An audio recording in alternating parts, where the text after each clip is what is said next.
আসসালামু আলাইকুম প্রিয় প্রবাসী বাংলাদেশি ও ভাই ও বোনেরা, অর্থাৎ আপনারা যারা রেমিটেন্স যোদ্ধা, এছাড়া অক্সিজেন অফ বাংলাদেশ বলা হয় আপনাদেরকে।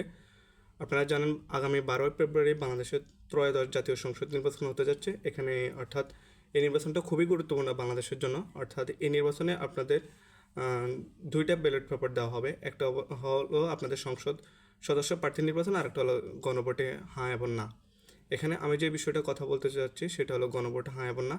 আপনারা সবাই জানেন গণভোট হ্যাঁ এবং না কতটা গুরুত্বপূর্ণ বাংলাদেশের জন্য বর্তমান সময়। আপনারা জানেন জুলাই আগস্টে প্রায় বাংলাদেশে 1500 মানুষ শহীদ হয়েছেন এবং প্রায় 30,000-এর মতো মানুষ আহত হয়েছেন, যারা এখনও পঙ্গুত্ব বরণ করে আছে বা অনেকেও এখনও হসপিটাল আছে। অর্থাৎ বাংলাদেশে এই নির্বাচনে খুবই গুরুত্বপূর্ণ অবদান রাখতে যাচ্ছেন আমাদের প্রবাসী ভাই ও বোনেরা এবং রেমিটেন্স যোদ্ধারা বা অক্সিজেন অফ বাংলাদেশ, যাদেরকে বাংলাদেশ অক্সিজেন বলা হয়। বাংলাদেশের অক্সিজেন বলা হয় এই কারণে আপনাদেরকে, কারণ আপনারা সবাই জানেন যে বাংলাদেশের অর্থনীতির মূল চালিকা শক্তি হলো এই রেমিটেন্স। অর্থাৎ এই রেমিটেন্স যদি বাংলাদেশের প্রবাহ যদি বন্ধ হয়ে যায়, তাহলে বাংলাদেশের অর্থনীতি পরের দিনে ভেঙে পড়বে। অর্থাৎ বাংলাদেশের অর্থনীতি, আমদানি রপ্তানি যাই কিছু বলেন না কেন, সকল কিছু ভেঙে পড়বে। এই জন্য আপনাদেরকে বাংলাদেশ রেমিটেন্স যুদ্ধে এবং অথবা অক্সিজেন অফ বাংলাদেশ বলা হয়।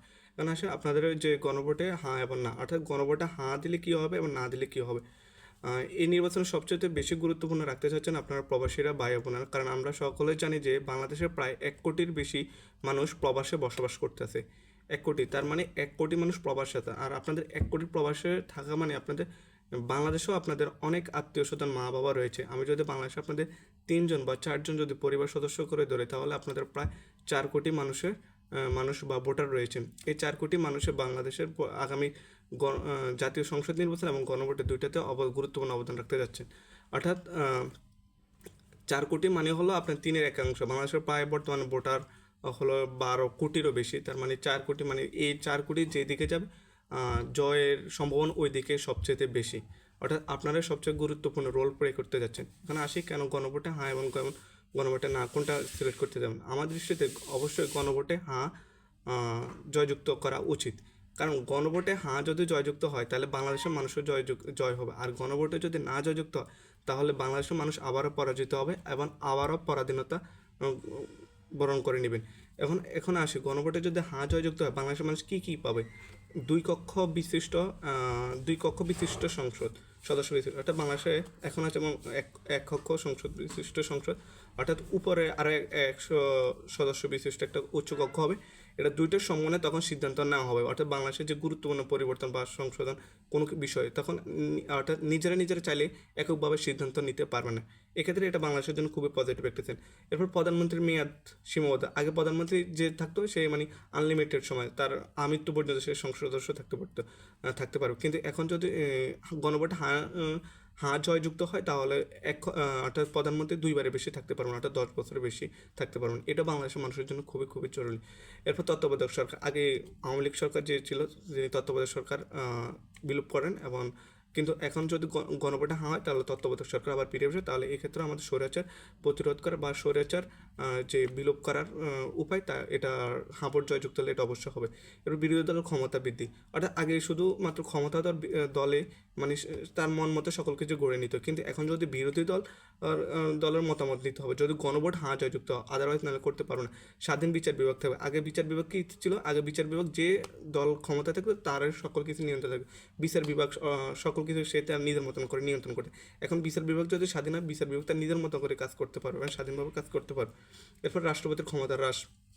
আগে যে রাষ্ট্রপতি ছিল, রাষ্ট্রপতি সাধারণত তার নিজের মতো করে করতো। অর্থাৎ কেউ যদি মার্ডার কেসের আসামি হয়ে থাকতো, রাষ্ট্রপতি মন চাইলে রাষ্ট্রপতি তাকে ক্ষমা করে দিত। কিন্তু এটা যদি গণভোটে হ্যাঁ জয়যুক্ত হয়, রাষ্ট্রপতির এই ক্ষমতাটা হ্রাস পাবে। এরপরে তো আপনার মৌলিক অধিকার সুরক্ষা করতে হবে। মৌলিক অধিকারগুলো যেমন আমাদের যে মৌলিক খাদ্য, বস্ত্র, শিক্ষা, চিকিৎসা, এগুলোর সুরক্ষা করা হবে। নিরপেক্ষ নির্বাচন কমিশন মানে স্বাধীন নির্বাচন কমিশন করা হবে, গঠন করা হবে। আগে নির্বাচন কমিশন কারা যে ক্ষমতা থাকতো, সে নিজের অধীনে একটা নির্বাচন কমিশন গঠন করতো, সে নিজের মতন সব কিছু মানে নিজের মতন করে সাজাতে। কিন্তু এক্ষেত্রে অর্থাৎ একটা সুষ্ঠু নির্বাচন করতে খুবই খুবই কঠিন এবং সুষ্ঠু নির্বাচন হওয়া সম্ভব না। এক্ষেত্রে যদি গণভোট হ্যাঁ জয়যুক্ত হয়, তাহলে এক্ষেত্রে একটা সুষ্ঠু নির্বাচন করা কি সম্ভব। এরপর আপনার নারীদের প্রতিনিধি। আগে নারীদের সংসদ নির্বাচন মাত্র 50 জন থাকতো, এখন নারীদের প্রতিনিধি আরও বাড়বে, মানে এখন 100 জন হবে। সংসদ সদস্য দায়বদ্ধতা। অর্থাৎ আগে সংসদ সদস্য মানে লাগামহীন যে কোনো দুর্নীতি, যে কোনো অপরাধ করলে তাদের কোনো বিচার আয়ত্ত বা জবাবদিহিতার আয়ত্ত আনা হতো না। এখন কিন্তু কোনো সংসদ সদস্য যদি কোনো অপরাধের অভিযুক্ত হয় তাহলে তাকে কি বহিষ্কার করা বা তার পদ থেকে পদত্যাগ করতে বাধ্য করা হবে। এরপর আপনার পিএসসি স্বাধীনভাবে কাজ করতে পারে। পিএসসি কি বাংলাদেশ সরকারের কর্ম কমিশন। বাংলাদেশ সরকারের কর্ম কমিশন অর্থাৎ এরা বাংলাদেশের সকল যে সরকারি কর্মকর্তা কর্মচারী নিয়োগ দেয়, এটা পিএসসি নিয়োগ দিয়ে থাকে। এই যে বাংলাদেশের যে আপনার শিক্ষিত স্টুডেন্ট এবং শিক্ষিত যে ছাত্ররা পড়াশোনার শেষে কী করতে চাকরি করতে থাকে, কিন্তু এরা কিন্তু দলদাস হয়ে যায়, মানে দলের রাজনীতি করতে চায়। কারণ কি ওই যে ওদের মধ্যে একটা টেন্ডেন্সি কাজ করে যে আমি যদি দলের হয়ে রাজনীতি করি বা দলের পিছিয়ে ঘোরাঘুরি করি তাহলে আমি মনে হয় সুপারিশ পাবো বা আমি একটা ভালো চাকরি পাবো। কিন্তু পিএসসি যদি স্বাধীন হয় তাহলে এই জিনিসটা বিলোপ হয়ে যাবে। তখন ওই ক্ষেত্রে মেধাকে বেশি প্রায়োরিটি দেওয়া হবে, চাটুকারিতাকে চাই না। কিন্তু রাজনীতিবিদরা চায় না এটা যেন না হোক, কারণ রাজনীতিবিদরা কর্মী চায়। আর কর্মী চাইতে হলে কী করতে হবে, তার পিছন হাঁটতে হবে। তার পিছন ওই যে মূলার মতন একটা জন্য ঝোলাবে যে তুমি আমার পিছনে ঘুরো, আমি তোমাকে সুপারিশ করবো, তোমাকে সরকারি চাকরি দেবো। কিন্তু পিএসসি যদি স্বাধীন হয় ওই ক্ষেত্রে এই জিনিসটা বিলোপ হয়ে যাবে এবং মানুষ মেধার ভিত্তিতে নিয়োগ পাবে। এছাড়া ইন্টারনেটের মৌলিক অধিকার। আগে কী হতো, ইন্টারনেট মানে যে যা নিজের মতো করে বন্ধ করতো, কিন্তু এখন চাইলে যে কেউ ইন্টারনেট বন্ধ করতে পারবে না। এছাড়া আপনার আমাদের অন্যান্য যে উপজাতি বা আদিবাসী যারা আছেন তাদের মাতৃভাষাকে সাংবিধানিকভাবে স্বীকৃতি দেওয়া হবে। এরপরে বিরোধী দলের যে সিদ্ধান্ত, এই সকল কিছুর জন্য এক কথা হলো গণভোট হ্যাঁ যদি জয়যুক্ত হয় তাহলে অর্থাৎ আমরা জনগণ জয়যুক্ত হবে, অর্থাৎ জনগণ স্বাধীনতা, জনগণের কথা বলার অধিকার, জনগণের বিচার পাওয়ার অধিকার, এ সকল কিছু জনগণ বুঝে পাবে। কিন্তু যদি না জয়যুক্ত হয় আমাদের ক্ষমতাগুলো আবারও ওই বুর্জোয়া বা ক্ষমতাধরদের কাছে আবার কক্ষিত থাকবে এবং তারা সকল কিছু নিয়ন্ত্রণ করতে হবে। এর জন্য গণভোট হ্যাঁ জয়যুক্ত করতে হলে অবশ্যই আপনাদের সকলের